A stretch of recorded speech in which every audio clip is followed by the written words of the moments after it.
Even though I have pictures posted on my eBay listing, I thought a little video tour and narrative about the car would be in order. This is a 1931 Ford Roadster pickup.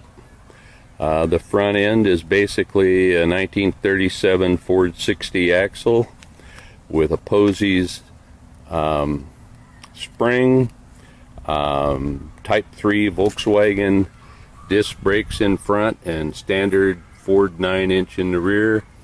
These are original guide 682C headlights with amber turn signals in the marker lights. Kelsey Hayes 16 by 5-inch 34 Ford wheels in the front, and Kelsey Hayes 1934 Ford wheels in the back that were widened to 9 inches by Kelly's Custom Wheels in Stockton, California. Most of the work on this car was done by my friend Gino Raga, and thus I kind of honored him with the door signs.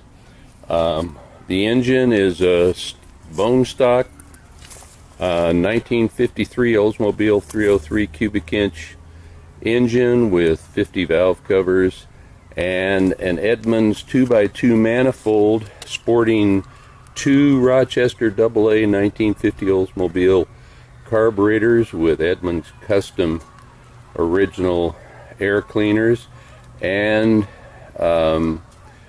a filler breather cap built to match by a friend of mine. The friend of mine built the adapters to turn these AA Rochester sideways because they wouldn't fit the way they normally are intended, and that's as a backdraft.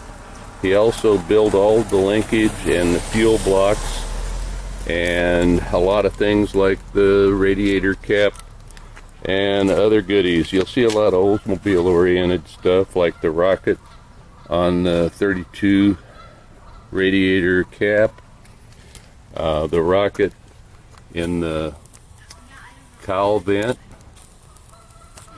and of course a little World War II bomber art on the cowl.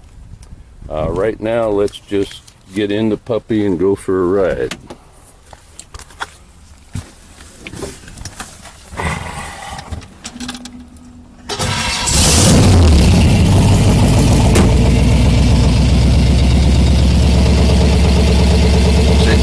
Shifter on a turbo 350 transmission, and works very well. It's hooked to this engine via Bingston's adapter, which is a pretty slick adapter.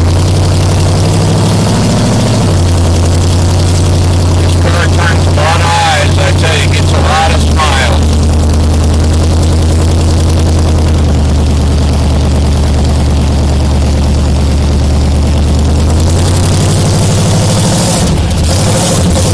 Cold-blooded this morning. It's 38 degrees here in Boise.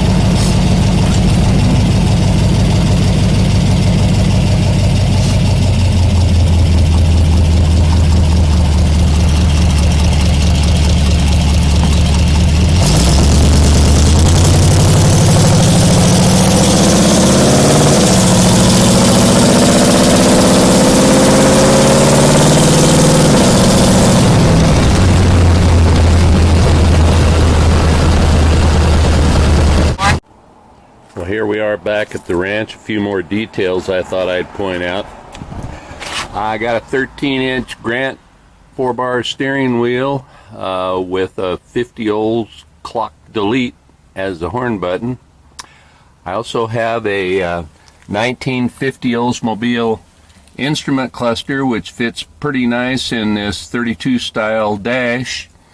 There's the Genie shifter. Gino did a great job recently reupholstering this car in some distressed cowhides that I had picked up on eBay years ago. The carpet's really nice heel pad, nice pockets in the side panels. The old Mexican blankets that you saw on the Street Rodder article are pretty much thread worn. Some other details. I used an old carbon tetrachloride fire extinguisher is an overflow tank on the radiator. This puppy has Mustang steering on it. Works very well. The heat shields on the side pipes were necessary after a few third-degree burns on my leg. The tires are Diamondbacks. The rears are 275 70R 16s, and the fronts are 175R Cs, 16 Cs.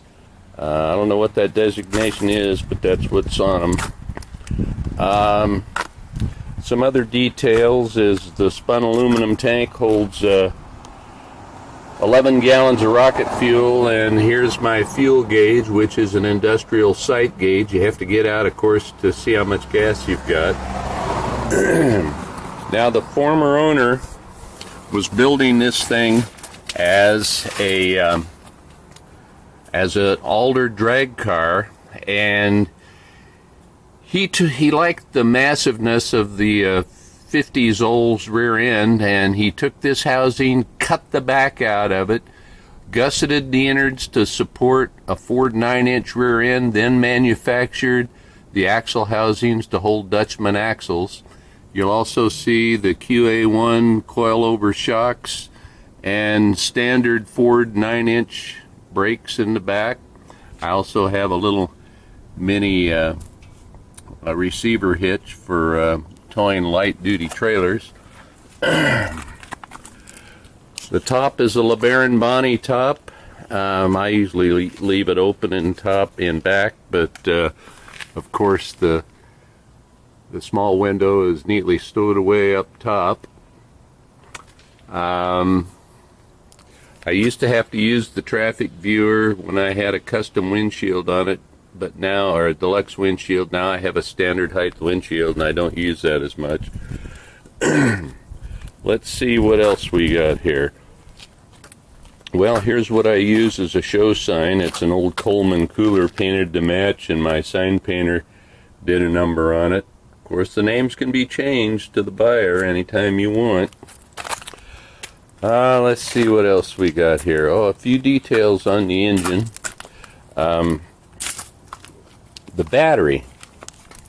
The battery is a 925 Odyssey, tucked neatly up under the dash next to the painless wiring fuse block. It's really a very, very adequate battery for this unit. You'll also see some of the billet work that my friend did on my cowl vent handle and the steering column extender. Lots of neat things, and also my shifter knob. Another neat thing about this is the Geo Metro 50 amp alternator fits neatly in the old fuel pump slot. I have an electric fuel pump on this one, a Mallory electric fuel pump. And again, a lot of the Oldsmobile features I neglected to point out earlier. This is a horn button center out of a 49 Olds in place of the Ford script in the 32 stock ornamentation. And that's about it. This is a fun vehicle. Turns a lot of heads, gets a lot of smiles, and look good parked in your shop. Give me a call if you have any questions. Oh yes, one of the most important features. This is a all original Henry Ford steel body and bed. The Model A frame was boxed, and you can see it was Z'd in back, and then the body was channeled down over the frame, which gives it the stance that it has, which I like very much. I'm proud of the fact that it's all steel and no fiberglass to be found. Thank you.